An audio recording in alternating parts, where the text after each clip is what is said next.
Good afternoon, everyone, and thank you so much for joining us today. It's International Day for the Eradication of Poverty, and we're here for the ODI's discussion on getting back on track to end extreme poverty.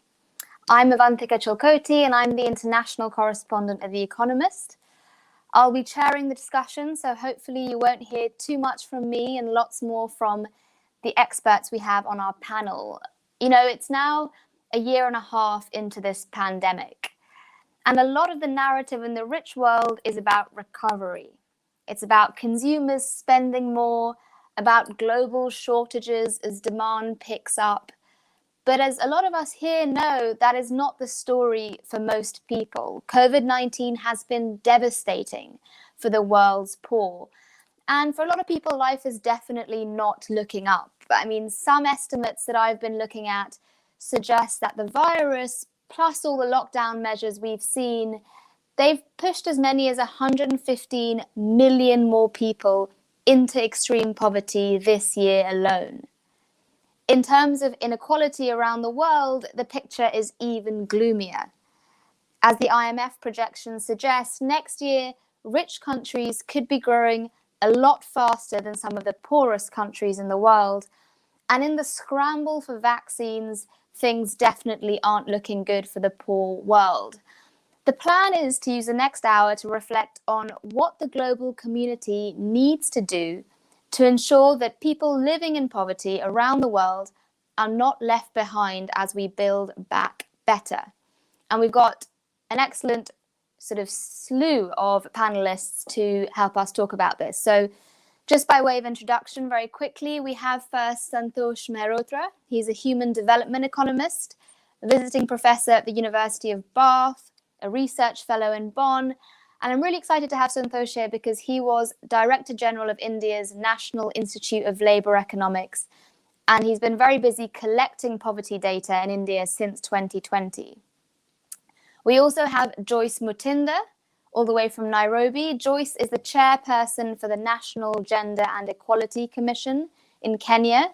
She's going to tell us a lot about sort of women, education, much more going on in sub-Saharan Africa. You should also see Nicola Nixon. Nicola's ringing in all the way from Hanoi, and she's the Asia Foundation's Director for Governance. Again, really looking forward to getting that Asian perspective from Nicola. Last, but by no means least, we have Amanda Lenhardt. She's a research associate at the ODI and leading the group's work on research in 9 countries around the world on people living in and around the poverty line and their experience of the pandemic. One bit of housekeeping, we're going to have time for questions at the end. So really looking forward to hearing from all of you in the audience. Just pop your questions in that chat box just underneath the live stream, and I'll get to as many as I can at the end. More than enough from me. So let's kick off with sort of that big question right now. What has the impact of COVID-19 been on the world's poor? Amanda, just to begin, you've got this global perspective, the Chronic Poverty Advisory Network. What have you found in this study? How are people around the poverty line faring? How are they being affected? Thanks, Avantika. So I think just from a kind of global perspective, I'll draw our attention to a few of the common findings we found across countries, as you mentioned, the 9 countries that we've been working in, and some of the ways that we've seen some differences in different country contexts. Overall, as we might expect, a kind of global phenomena is that livelihoods have been affected, income streams have been disrupted all over the world. And now I think that's important not only to recognize that that is still continuing to happen and that livelihoods haven't bounced back, but also to recognize that for those who were living in poverty before the pandemic broke out, or those who were near the poverty line, any disruption to their livelihoods, whether that be 1 month or this last sort of year and a half disruption, is going to have a significant impact for the medium to longer term. Household income margins were quite thin to begin with, so any kind of drop over that time is going to have an effect. Now, alongside this, we're also seeing across the board a rise in prices. I know you mentioned sort of inflation being of interest in consumer spending in higher income countries, but in low income countries, we're seeing a persistently high cost of staple goods, particularly food, as well as transportation. And early on in the pandemic, this appeared to be linked to market disruptions, supply chain disruptions. But for the most part, many borders are open, transportation is flowing again, and we're still seeing these price rises. So it's very much a concern where livelihoods are strained and the price of goods is higher. Obviously, households are really strained. And the third common factor, I think, is, as the pandemic has carried on and the duration of it and the kind of widespread impacts, is we're seeing a sort of across the board effect on resilience strategies and sort of local support networks. So whereas, early, say, March or April last year, you had, maybe a neighborhood to support, family to support, as the time has gone on, I think we're really seeing the impact on these networks and the ability of households to bounce back. A couple of quick differences, though, is we're seeing how different groups within countries have been impacted by the pandemic. And so I'm sure we'll talk, others will speak to the kind of gendered impacts of the pandemic, the impacts on migrants, obviously different from country to country. And finally, just I think one difference we're seeing is as time has gone on, where the COVID-19 pandemic and indirect effects sits in terms of households' stress factors. So a lot of other things will be happening alongside this, whether it be impacts of climate change, governance disruptions, conflict in certain areas, and these are happening alongside the stresses of COVID-19. So from a country to country perspective, we see very differential impacts on poor households as a result of those interacting factors. Thanks, Amanda. Nicola, I just wanted to ask you next. I mean, in recent months, there's been a lot of talk about the re-Asianization of poverty. The idea that this was a fast-growing region, lots of people had pulled themselves out of poverty, but still had a precarious livelihood. What's the picture been for marginalized groups in Asia? How long-term are these effects going to be? Thanks, Avantika. It's a really great question. And I mean, in fact, a lot of what we're seeing aligns very well with the sorts of observations that Amanda has just made. I think in Asia in particular, the rapid economic growth of the last sort of decade and a half has largely been eroded by COVID, and projections as we've seen over the last 18 months have been progressively reduced over time to the point where most countries in Asia are recording negative growth figures. And I think, so on the one hand, they're all of the factors that Amanda has already mentioned, we're seeing where there's vulnerable issues of vulnerability, poor becoming poorer. And in a sense, what we're seeing is the poor becoming poorer, and what we're seeing is the new poor. So the number of poor is broadening. And it exposes weaknesses in many of the Asian economic and social systems. So, for example, the really high levels of informal labour prior to the pandemic, where people don't have decent working conditions, quite often don't have working contracts with employers, etc., left them really vulnerable to losing their jobs. That combined with weaker education systems, with not as much progress on things like gender equality as perhaps we would like to see, has left, for example, in our research, we've seen a lot of women who have really borne the brunt of the pandemic in Asia, because they're expected by social norms and values to look after children when education is closed. Yet many women are trying to work and manage jobs at the same time as looking after families in precarious working conditions, and quite often more precarious working conditions than men. So I think it has exposed quite a lot of vulnerabilities within the systems themselves in Asia that were there just beneath the surface before the pandemic hit. Nicola, I just want to pick one more thing apart with you. I mean, the pandemic, it hit East Asia first. Is there any differentiation in sort of, the wave of this virus and actually how much warning countries had, how they responded? Has that sort of trickled through into the poverty data? I think there is. And I think in East Asia, the first year of the pandemic was really seen as a success story in many ways, because the number of cases were kept comparably low to many other parts of the world. Unfortunately, that meant that vaccine preparation and purchasing of vaccines also tended to be a little bit lower, or the preparation for future vaccine campaigns was a bit slower. So really, particularly in Southeast Asia, 2021 has been in many ways much harder than 2020. And I think in terms of the increase, and we are going to see dramatic increases in poverty figures across Asia, and we are already seeing that.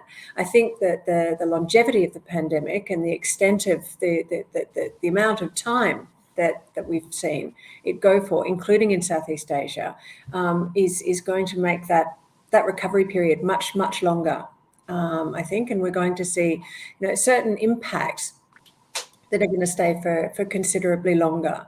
There are less jobs, there are less opportunities available, social protection systems haven't been as flexible or effective as they could have been, and impacts on other dimensions of people's livelihoods and well-being are significant, where mental health issues, school dropouts, all of these ongoing factors are going to have significant impacts going forward, and will contribute to the multidimensional aspects of poverty going forward. And Santosh, to bring you in here, India is a huge part of this Asia story, and we haven't had official poverty estimates from India since 2012. Can you talk to us a bit about what you've been doing in data collection and what you found in terms of poverty in the subcontinent?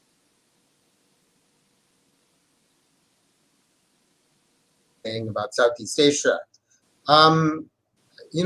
Poverty data is not collected that frequently in any part of the world except in Latin America. So we don't have any solid data about Southeast Asia on poverty at all. And I think Nicola is absolutely right that the 2020 was quite good for Southeast Asia in respect to the impact of COVID. But 2021 has been brutal. And there was already rising inequality, and informality is one source of inequality in Southeast Asia, and that has proven to be a source of a problem and will continue to be. But let me return to India. India might not have officially published any poverty data since 2012, but consumption expenditure data is available from the government, from the National Sample Survey Organization, which I have personally analyzed rather thoroughly. And what I find, unfortunately, is that because compared to the period from 2004 to 12, when the economy was growing at 8% per annum, and poverty fell at a phenomenal rate, 140 million people rose above the poverty line, which is 20 million people rising above the poverty line over those 7 years. So 7 years. Unfortunately, since 2013, the economy slowed and poverty has risen. I've just estimated between 2013 and June 2020 by 76 million. Now, please note that the pandemic sort of really takes hold from April in India onwards of 2020. So my expectation is that between July of 2020 and now, there would be an additional to the 76 million of about 10 million poor people. The reason for this was falling growth rates in India up to 2019. And as a result, secondly, growing joblessness and rising youth unemployment. And as a result of the growing joblessness, wage rates either stagnated or they fell. So there's a job to be done in respect of all these areas in India. Excellent. Joyce, to bring you in for sort of another regional perspective here, are the sort of impacts and the dynamics, are they similar in sub-Saharan Africa? And, I'm particularly interested in the blow to women in recent months. I was looking at the UN women data, and there's going to be 121 women living in extreme poverty for 100 men by 2030. That's up significantly, that ratio. in the coming years. How are women and young girls being affected in particular in that region? Thank you very much. That's a very good question. Let me begin with the girls. How are the girls being affected by this COVID pandemic? And how does that link up with poverty?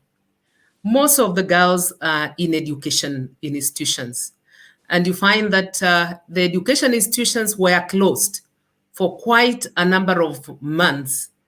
In Kenya, for example, they were closed for almost a year. That is from 2020 to sometime in 2021. And during this closure, what the girls did was to go back and do household chores, most of them.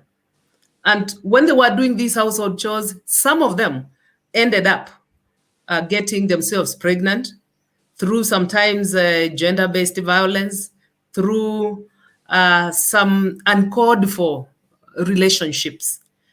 And therefore, for the girls, when the schools reopened, and this is, I can extrapolate this for the African region, when the schools reopened, quite a number of girls never went back to school because they were already mothers. Others who went back to school after working all this long did not have the fees, the school fees to pay, because their parents had lost their jobs, and therefore it was difficult for them to get back to school. So the impact on the girl child is going to take a while for redress to happen. Now, when it comes to the women, there was this feeling when we had our hospital systems overstretched, then there was need for home-based care for COVID pandemic victims, if I may call them so. And the people that we call women had to sit there and take care of the members of the household who were unwell. At times, it is the women who were unwell, and then the girls would take care of them. So that kind of scenario made the woman be overburdened, if I may say so. Now, that being overburdened by the work that they do from day to day also exposed them to a number of sicknesses, some of them mental illnesses. And therefore, I look from where I sit, I look at the recovery is going to be a little bit difficult for these ladies, not just because of the poverty, but because of what they have been doing. The other big issue was the issue of water, because when COVID came in, everybody was supposed to wash their hands so many times, and hygiene issues. And with the scarcity of water, then it was the girl child and the woman who had to look for this precious commodity. But even with looking for that commodity, do they get it? What are they doing? Are they exposing themselves? Now, it's not just a question of poverty, but also a question more or less of a matter of life and death. So for the girls and women, it is that bad. It is even worse when they have PWDs, when they are living with disabilities, because in that case, then you find they may get neglected. But I must say, for our country, Kenya, there was a move to assist most of these groups that were affected, including tax reliefs, including economic stimulus packages, and that helped a bit. But come 2021, those packages are no more. So I want to agree with my colleagues that now it is even worse than before. And going forward, it may be more serious. Remembering that for those who got people being hospitalized, they had to pay a lot of money. And at times, those people have died, leaving very huge amounts of money in terms of bills to be paid. So the family may end up spending the little that they have, even when their members have lost what was their livelihood. So I'm looking at COVID as having to make this part of the world quite vulnerable in matters poverty, and we need to rethink what should be done about it. Thank you. Thank you, Joyce. So, just listening to what all of you have said, and even, when I'm on reporting trips more recently outside of London, I sort of I'm struggling to understand, is this a health problem or is it an economic problem? Is what is sort of harming the poor, is it the virus or is it lockdowns and all the economic impacts that flow from that? I sort of want to ask that to you all broadly. I mean, what are your views? Is this a health issue or is it an economic one? I think, let me have a go at it. I think this health problem has pushed us to an economic crisis. So it is not just a health problem, because even if we talk about the sick, they have to be treated, money has to be paid, and when this money is not forthcoming, then they go into poverty. Now, there are so many, for example, hotels in Nairobi that have been closed, and people have gone home, they have lost their livelihood, they are no longer earning. Now, what do they feed on? With this climatic problem, the climate change, then you find really it's a big problem that affects the economy more than just being a health issue. Santosh, you're looking like you're ready to pipe up.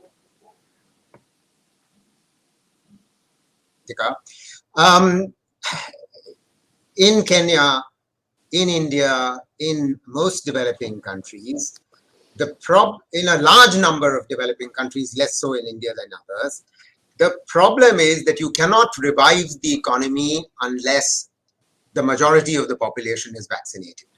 And we know that in low-income countries, under 5% of the population is vaccinated. In India, we've reached about 60% of the target population has already received the first jab. About 25 to 30% has received the second jab as well. So, but still, we've got 1 billion more people to be vaccinated. So we've got a job ahead for us. Unless nearly everyone, the target population, is vaccinated, we will not return to near normal economic activity. I mean, lockdowns might have gone away, but people are cautious. So all contact-based services are simply not returning. The tourism that Joyce was talking about. It's the same story in India. It's the same story all over the world. I mean, international flights have not resumed from India on a regular basis. Of course, many flights are happening, but normal scheduled international flights are not happening. So, I mean, the bottom line here is we cannot continue with a situation where the majority of Europe and North America is already vaccinated and they are still hoarding vaccines and not transferring those vaccines to the needier countries. Point one. Point two, that many of the countries in Europe and North America are already thinking of booster jabs for their elderly. That means even more vaccines are going to be hoarded than you got hoarding about 6-8 months ago. You have a vaccine inequity which is going to prevent the revival of the economy, and this is going to come back to bite the rich countries because demand is not going to revive in the global south, and that's going to hurt everyone.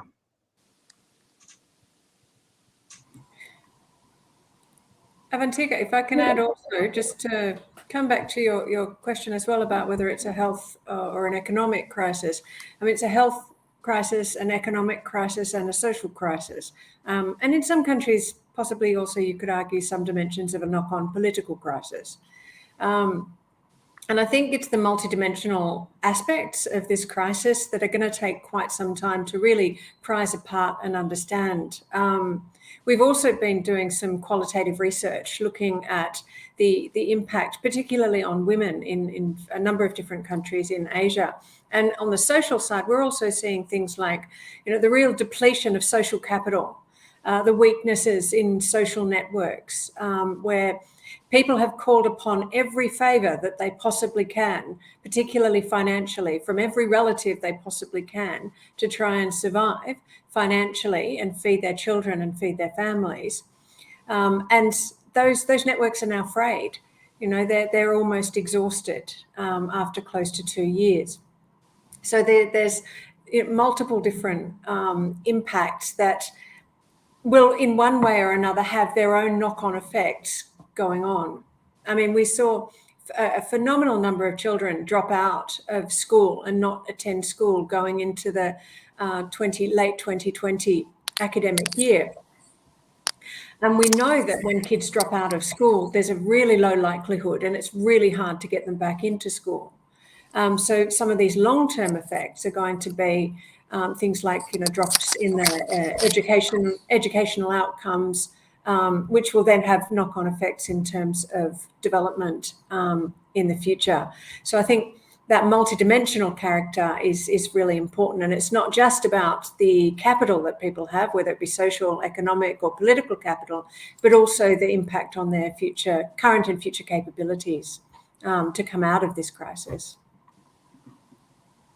If I can, just to support a bit from our interviews as well, is I would say early in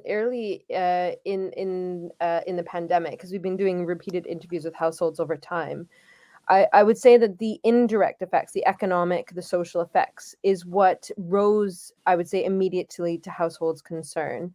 Whereas the health impact was perhaps a bit more distant and, a less immediate concern, unless, of course, they were affected directly. But we certainly had a lot of households who felt that COVID-19 was a kind of market disruption, impacting their kind of day-to-day lives, but that it wasn't in their areas. I think particularly we saw that in rural areas. There was an early expectation that this is a city problem in terms of the disease. And, now that we've stopped moving, it's really the kind of market that's affecting us. But I would say over time, I think that has shifted. And to support Santosh's point is as vaccines have not arrived and yet economies have reopened, I have quite a concern around the direct health impacts. And because there was that early perception among many households that the health impact wasn't number one, there's a concern, I think, that as those delays continue around vaccines, that the health impacts is going to continue to resonate. And we have found that it, certainly in terms of the indirect impacts, and it's been both rural and urban areas, and the early expectations had been that it might be, slow, or if not reach rural areas, and we've certainly found that not to be the case, that it's kind of nationwide in all countries. We've all picked, Santosh, you've got something to add, please do. The prospects for future poverty, the effects of the digital divide on account, which are going to impact future poverty in the following sense. And the numbers I'm going to cite are from Southeast Asia as well as from India. Now, the schools closed about a year ago. Schools apparently went into online classes, but the digital divide in India is as follows. The country has 1 billion subscribers of mobile phones in a country of 1.4 billion people, but obviously, not all children have it. So most of the people have mobile phones, but only 400 million people have smartphones. Without a smartphone and without, good quality internet or a laptop tablet, you can't access online classes. And if there's one device at home and there are 3 children, how many children? And the classes are all happening at the same time. Not all the children will be able to access it. The result of all of this is that even children who were undertaking online classes, they were learning much less. There were millions upon millions who were not even in online classes. They are going to fall behind. And as both Joyce and Amanda have mentioned, these children may or may not return. That means that it's incumbent upon governments to actually, as the schools reopen, because you're not going to be solving the digital divide problem very quickly. As the schools reopen, as you vaccinate more people, it's critical that there are bridge courses available for children who've fallen behind. Without those bridge courses to make up for the loss of learning, for children who were already not doing so well in class and prior to COVID. So the risks of future poverty increasing and getting entrenched are very significant on account of this digital divide over the course of the last year and a half. Joyce, please continue. Yes, thank you very much, Santosh. I have been looking at what has been happening, particularly in international arena. We have just celebrated the International Day of the Girl Child on 11th. That was on 11th October. And it is every year, that is a date that we celebrate the Day of the Girl Child. Now, this year, the theme was digital generation, our generation. The issue of digital divide, dividing us and making us more poor is real. That's why I'm picking it up from there. When I look at also the UN International Day for Older Members of Society or Older Persons, that was celebrated on 1st of October. Again, the theme was digital equity for all ages, meaning if you are not having anything to do with ICT, then you'll be left behind. Now, in Africa and in Kenya for that matter, if I may give an example, when there are meetings, when there is something to be passed on to the local communities, it is done through what we call a baraza. A baraza is an open air meeting. Now, that one is in-person meeting. Now, since the advent of Corona, COVID-19, then those meetings are no more. Meaning, any information has to be passed through that phone that one has or doesn't have. So the poor family that does not have the phone then does not get the information. And that information may as well be information that is life-saving, information for vaccines, and then it is not going to be passed. Now, the other thing we do, I don't know whether some of you have heard of M-Pesa in Kenya. This is money that we use to pass on through the phone. Now, that kind of money is just growing so that every other person is using their device, their gadget, to get money or to do some business. Now, those who do not have the gadgets, it becomes very difficult to do any business. And therefore, it is real that moving forward, there is need to think, how do we arm everybody with a digital, with education on digitization, on information technology? How do we even get the gadgets for the various homes, not only the schools, but also even the older members of society and any other person who may need to use such a gadget? Now, when they don't have those gadgets, then going forward, this poverty is going to be real, because it will not just be poverty of not having money or poverty of not having food or water. It's also going to be poverty because information is not flowing and it may resort to death. Thank you.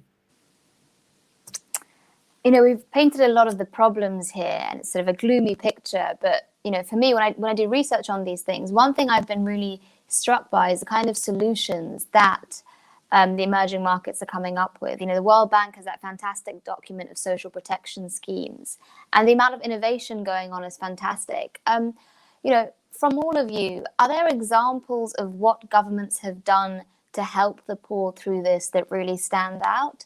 And are there other policies that we really need, be it at the national, regional, local level, that could really help make sure this isn't sort of a medium, long-term endemic divide?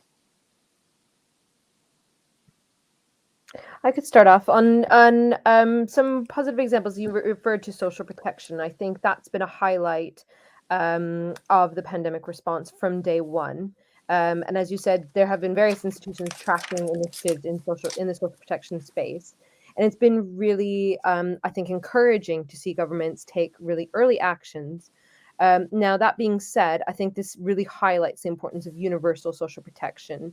So from our interviews, we can see that many people that were, you know, qualified and indeed very much needed social protection were not getting it. Whether that's a targeting issue or an adequacy issue, an important factor being that, you know, we don't have universal social protection in most parts of the world, and without that safety net will never fully be there for all impacted households. I think one specific area in social protection that's been quite promising, though, is reaching groups that had not been reached before. So some countries have sort of either innovated through technological solutions or really just through better sort of reaching out to marginalized groups. I think early on, looking at groups that were particularly impacted by the health impacts of the pandemic, people with disabilities, people in particular parts of countries, urban informal settlements, what have you. And that's really a positive step, I think, because it shows us that we can reach those groups most in need of social protection when we need to. And there's a lot of learning, I think, in government's attempts to reach those groups and to ultimately expand to all harder to reach groups. But one area I haven't seen a lot of movement in social protection is around labor rights. And we've talked about this in a few different ways, but I'd just like to highlight sort of some of the gaps and lessons that maybe we can take from contexts where there are sort of more broad labor rights and how we can implement those in other countries. So obviously, informal workers has been highlighted.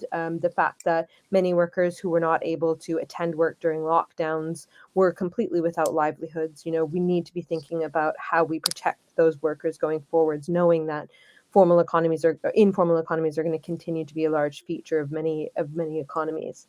But a few other groups that I think, Dr. Joyce, you referred to unpaid care work, I think is a really important one that hasn't really gotten a lot of policy attention just yet. And so how we start to build in labor protections and recognize work in that area.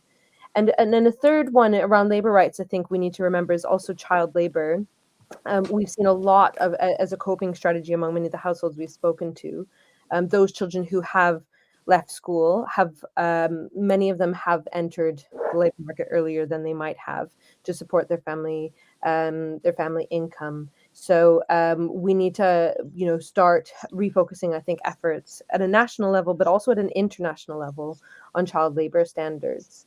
And if I could just say quickly on the international side, I think we've talked quite a bit about kind of concerns around rising global inequality as a result of this, as higher income countries, start to talk about building back better. A number of countries are going to be continuing to be confronting the virus for time to come. And so I think we do need to think about, the demands that we're placing on national governments and how these are going to be financed.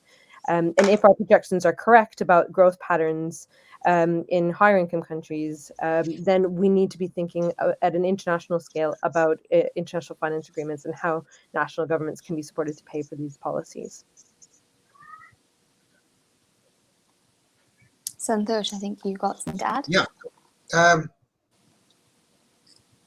What I think the last year has taught all countries is that if you have social assistance systems in place prior to a crisis of this kind, then you can ramp them up. I'll give you two examples from India.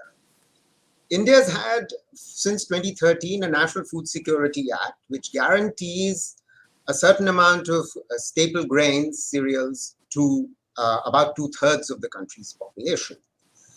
Now, this was already in place. So one of the things that the government did as soon as the pandemic broke and joblessness increased, workers, reverse migrated to rural areas, this scheme of public distribution system of cereals was not portable, meaning the benefits were not portable. These migrant workers went back and they were not able to access the grain. So what the country immediately did early on in the middle of last year was to initiate something called One Nation, One Ration Card. It's work in progress. It enabled portability across the country and enabled the people to access the grains that they were allowed to access. For a family of 5, they could get 35 kilograms of rice or wheat, and they got additional 5 kilograms. The second example I would give you is that of Manrega, or the National Rural Employment Guarantee Program. This has already been in place since about 2005. Now, the important thing that happened was the following, that because there was massive reverse migration from urban to rural areas in India, there was a massive increase in demand for the employment of last resort of public works that were being offered by the local governments in rural areas. And so the government reacted by increasing financial allocation for this rural employment guarantee. Very good thing. So lesson, meaning you have to have systems in place, otherwise you can't react to a crisis.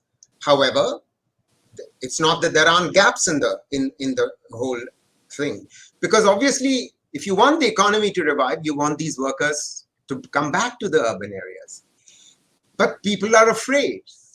If the vaccine is not universal, but construction sites have resumed, some workers might return from the rural to the urban sites, but many might not, which requires, therefore, that, because livelihoods have been lost. In rural areas, they might get, Manrega work, this public works, but if there are too many people returning to the countryside, then obviously there's not enough work in rural areas. They need to return.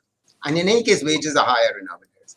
So I would argue for an urban employment guarantee, just as there's a rural employment guarantee. But that requires obviously an increase in public expenditure. That means an increase in the fiscal deficit. And I would argue that the Indian government was unfortunately overly stingy in putting in place a fiscal deficit a fiscal stimulus of 2.2% of GDP, when the emerging market economies put in place a fiscal stimulus of something like 4.7% of GDP in 2020. The result of this rather stingy stimulus was that the contraction of the GDP in 2020 in India was among the worst in G20 countries, and which obviously is going to increase poverty. And India needs to reverse that. And India's debt to GDP ratio did rise from 70% of GDP to 90% last year, but that's not awful. In Europe, it tends to be 150 to 250%. Italy is more than over 200%. So is the UK is about 150 or somewhere between 125 and 50%. So point is, there's scope for India to actually increase its fiscal deficit by borrowing more, and India can borrow domestically. While the poorer countries around us or in Africa, they just need much more resources from the multilateral development banks and from the bilaterals. Well, this is sort of my next question. We've talked about the policies and the things that emerging markets can be doing. What do we need the rich world to be doing? I mean, aid budgets are being slashed, including here in the UK. There was a lot of talk about debt forgiveness suspensions last year. It's quietened down. Just sort of this one last question from me, which is sort of, what does the rich world need to be doing at this moment?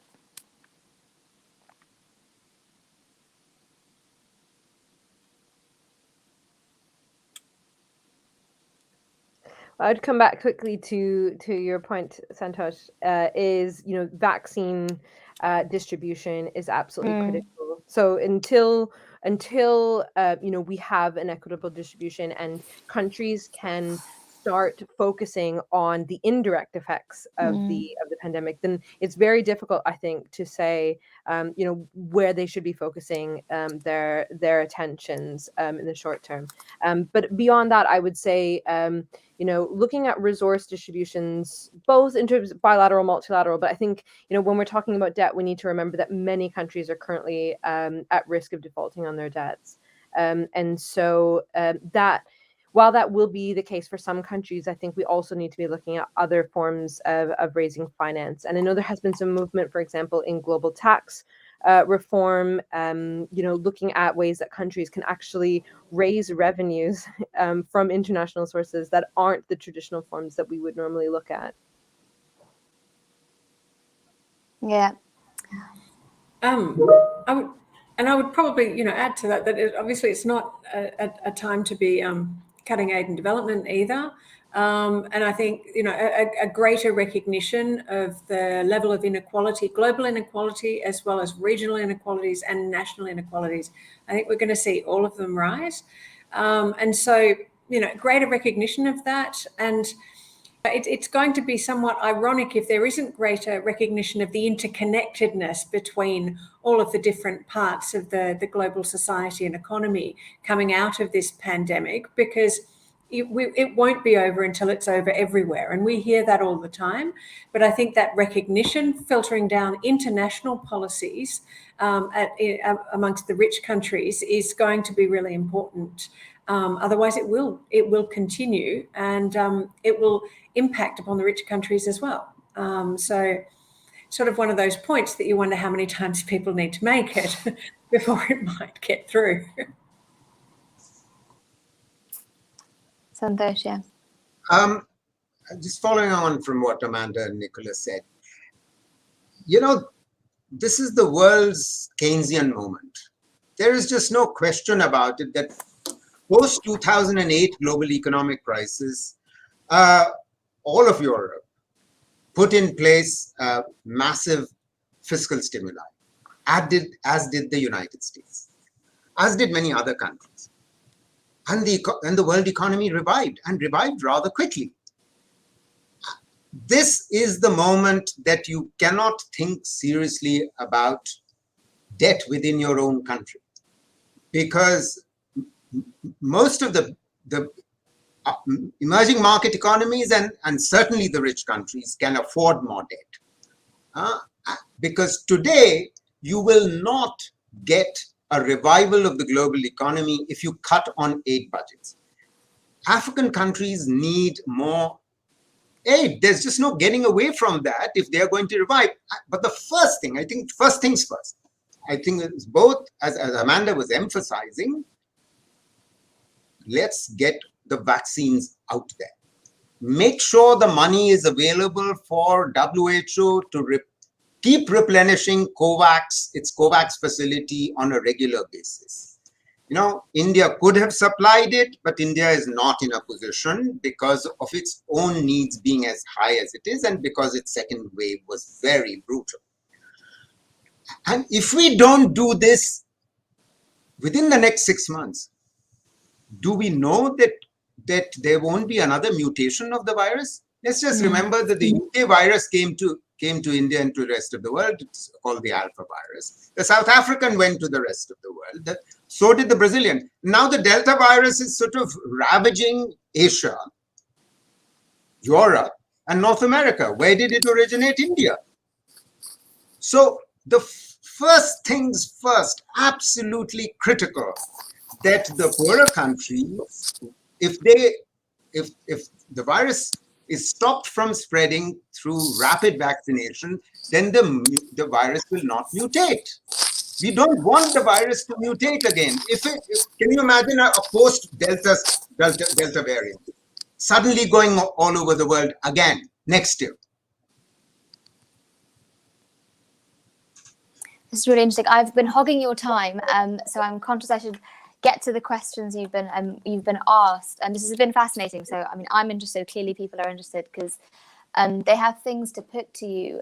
Some questions for you guys particularly that I think are interesting.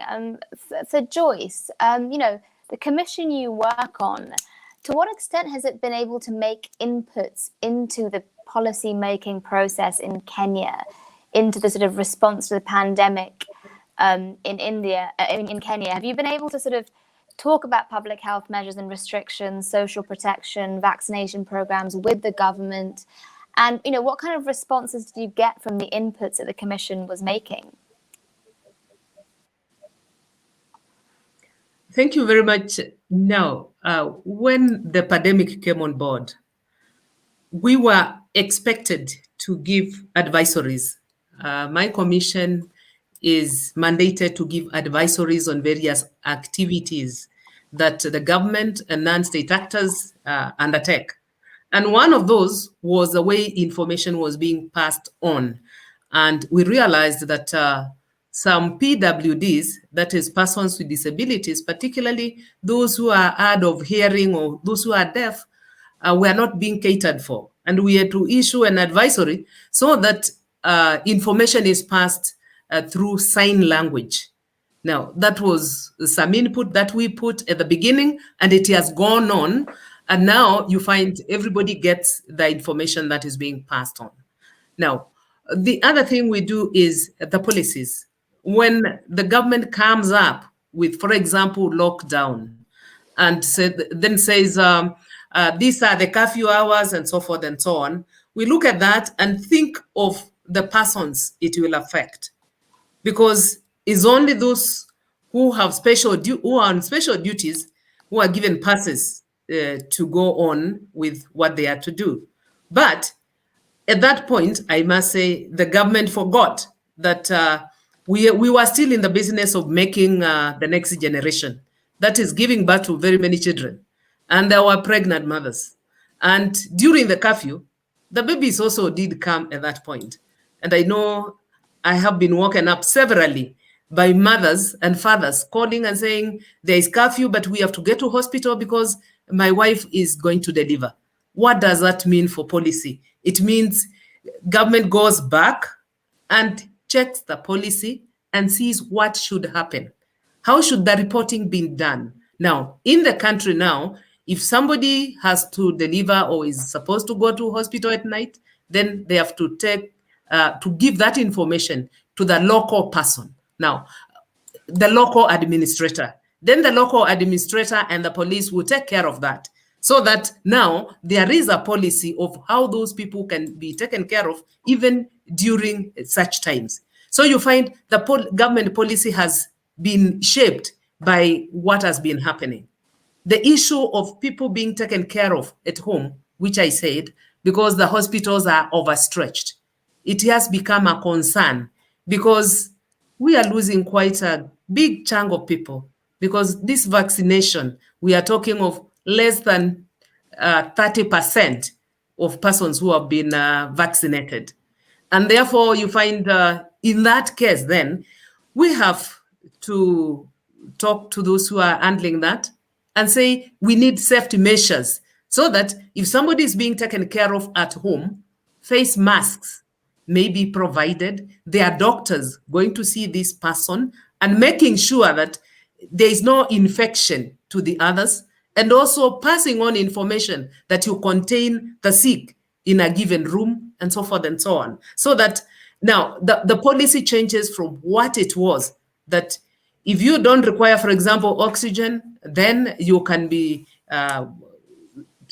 staying at home when you are still unwell. But now that has had to change so that at least you are not just staying at home, you are staying at home and not being a danger to the other people at home. So there is that. Now, there is the issue of legislation, because with this then came the economic stimulus. And the way it was handled at the beginning, first of all, it was the youth. They were given jobs. In fact, it was called in Kiswahili, I don't know whether anybody knows Kiswahili, kazi mtaani, work in the street. This was for the youth. And they were being paid on a daily basis. Government could afford that. But that went on in 2020. After that, the youth are still asking whether this can continue. These are the people who lost the jobs and now they are at home. Now, if it doesn't continue, what happens? Now, this is a policy that we have to tell government, it's not sustainable. We have to advise, because we also take care of the youth. This is not sustainable. Can we have something that is sustainable by way of training them using ICT gadgets, and then they can have jobs online or something else, redirecting what they have been doing? Now, it has not been easy for my commission when it came to these advisories, because we have to advise the executive on the policies, but at the same time, we have to advise the legislature, that is our parliament, on the pieces of legislation that they pass day to day, so that the vulnerable are taken care of. We do have some good package of social safety net programs, but these programs now, the money is being reduced because we are collecting less taxes. We have had our hotels closing, even a big one like Kembiski. Some of you may know Kembiski. They want to close down. Our Intercontinental Hotel has closed down. And all those people are back, and we are not getting the taxes. And therefore, even the safety net programs are getting less money. So when our partners, our development partners, the donors, when I hear that UK is cutting down on the grants, I'm like, are we going to fight poverty? And my answer is no. We are not likely to be fighting this poverty. And we have to go to the ambassador and say, Jen, Marriott, please tell your government that this is going to hurt us. We need these grants. Let's make water available to the people. They may even irrigate using that water.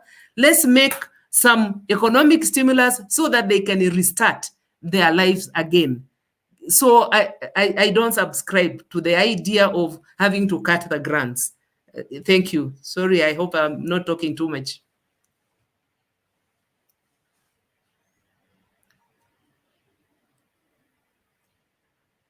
Our moderator has dropped off or something. Can we moderate ourselves? Yeah, let me come in to support what Joyce was saying, in fact, if I may. You're absolutely right. This is exactly the kind of public works that I was speaking about in respect of India, the Rural Employment Guarantee. And honestly, while I support what you're saying about skills, I think that what's equally important is that these youngsters, the youth who've lost jobs, need jobs today because they need money to eat. Their families need money to eat. So honestly, whether it's grants from the UK or from any other donor, or it's public spending from domestic resources, the real issue is that the money has to be found. Otherwise, people are going to fall into deeper poverty, and it'll be more difficult. You'll have to spend more to pull them out, or they will remain. I think one thing that we've not talked about, which is rather unfortunate, is that this is a health crisis. Yeah. And one of the reasons why the depth of the health crisis is as severe as it is because many countries were not spending enough on their public health infrastructure. And their public health systems were weak and were unable to cope with a sudden increase in the number of COVID cases. Now, what the implication is, since Avantika is back, just to, we're talking about what more could be done, what more could be done.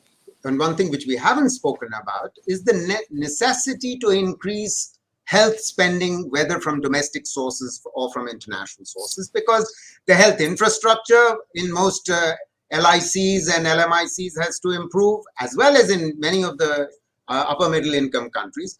And when you increase infrastructure, you need more human resources. Because can you imagine what's happening to all the other diseases which are getting neglected because the health system is overburdened with COVID? Malaria is going to be thriving, HIV/AIDS, tuberculosis, all of them will continue to thrive. So that's a serious problem. And if you want the economy to revive quickly, you want to bring COVID under control, but you don't want these other diseases to go out of control, which means that today the health infrastructure has to be upgraded, and that will create jobs. Joyce, that will create jobs today. Because health, education, I don't have to tell you this, are both very labor-intensive sectors. They will generate jobs. Yeah, we've got another question from the chat. Sorry, I don't know how I dropped off, but the question is from someone saying, what about conflict zones? What about poor people in these conflict areas? There must be an interaction between COVID and conflict. Is it the same problems? Are they different problems? What's the impact like? So I can bring in here, as I mentioned in my opening remarks, I think there are contextual differences that we really need to be aware of, and conflict is absolutely one of them. I think the two that have emerged from our research is conflict as well as climate impacts, having very differentiated impacts in different contexts. Now, that could be sort of larger scale conflicts that we're more familiar with. So we've been doing some research in Ethiopia. Probably know that there are kind of regional, conflicts that have been bubbling over, but also interacting with other factors there. So climate being one, and kind of widespread poverty, particularly in rural areas. And there is one of the contexts where I would say, I mentioned earlier that, the kind of presence of COVID COVID impacts on households kind of is not necessarily, it's not really at the forefront of their minds right now because they have these other pressures. I think something like conflict is sadly something that many households are already familiar with from their experiences of conflict. You know, many of these are protracted crises that we're looking at. And so that, you know, the kind of pressures that are brought about by conflict are kind of more prescient in people's lives in day to day.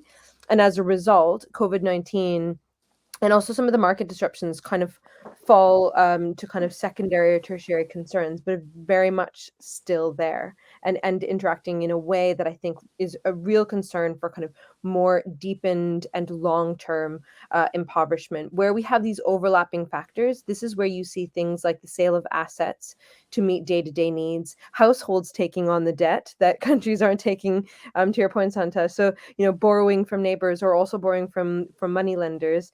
And where we used to see that as, you know, maybe a strategy to kind of raise your household's, you know, livelihood, you know, maybe invest a little bit more in your home garden, you know, buying some animals. We're talking about taking out loans to have enough food to eat day to day. And the medium term implications of that, I think, is really worrying because, you know, we're going to be looking at households needing to pay those back. So, you know, I bring us back to being aware of the interaction between the effects of COVID-19 and other, sadly, you know, long-standing issues such as conflict in many contexts that are really exacerbating these concerns. And, you know, it has a rebound effect if we are concerned about conflict and conflict mitigation and ultimately ending conflicts in these areas. This is not going to help. That, you know, economic, social disruptions, you know, institutional and governance disruptions are occurring as a result of these indirect effects of COVID-19. And so if we're looking at sort of, you know, measures to address conflict, then this really is going to become a sort of exacerbation in those contexts, unfortunately. We've got time for one last question from the crowd, and I think all of you could answer this quickly in turn. I'd be really interested to know all your various responses, and it is, what is the one policy measure going forward in this pandemic that would make the biggest positive difference to poor people around the world? Free for all.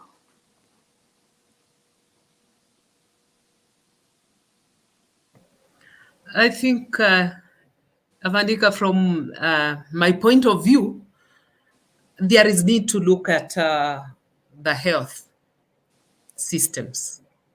There is need to have a policy of universal health coverage, particularly in the African countries. Now, if we have universal health coverage, where one doesn't have to pay for health services, where the government takes charge, then that is going to alleviate part of this poverty.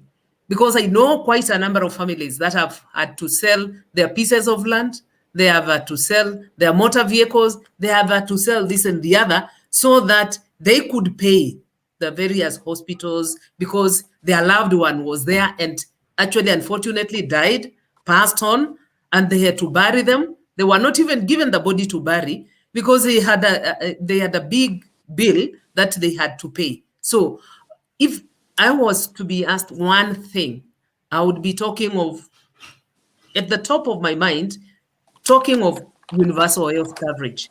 My country is beginning to have that.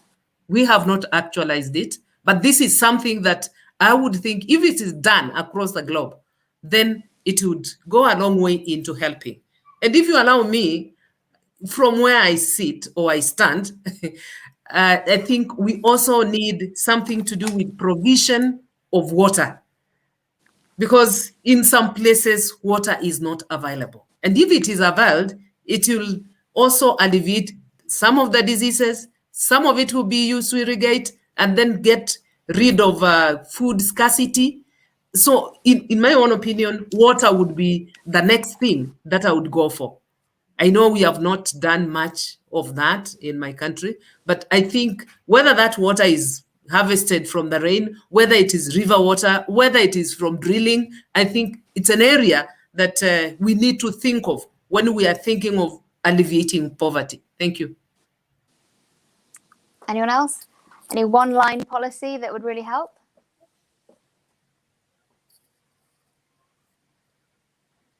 Santosh, I think you're muted.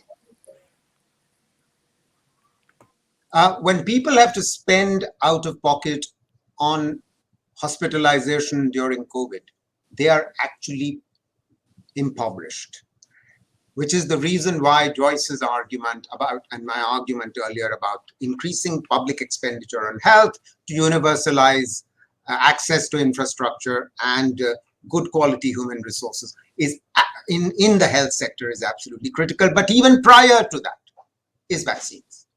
If we don't get the vaccines to everyone within the next 6 months, the SARS-CoV-2 may well mutate, and this may well come back to bite the rich countries in a way that they are not even beginning to visualize.